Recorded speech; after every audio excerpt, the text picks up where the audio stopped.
Here in the video, we will share the details for the PS5 error code CE-107515-9.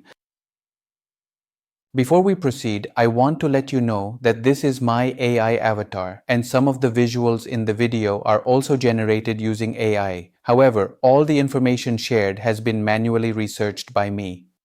As per our research, the error comes when users try to insert a disk into the PS5 console, but the system fails to recognize it.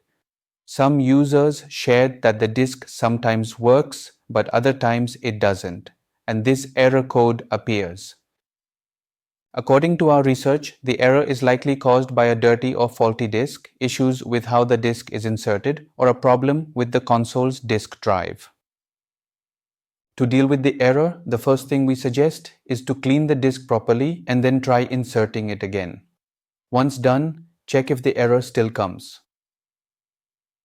If the error still comes, then eject the disk and reinsert it into the console. After that, check for the error again.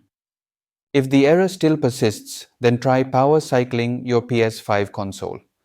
Simply shut it down completely, then unplug it from the power source, then wait for a few minutes, and then turn it back on. Then see if the error still comes. If the error still continues, then try using any other disks. If all other disks work without any issues, then the problem might be with the specific disk. If it's a newly purchased disk, then consider returning or exchanging it. Thanks for watching. This is all we have for the error. If this video helped, don't forget to like, share and subscribe. Have any questions or issues? Drop them in the comments below. Thank you.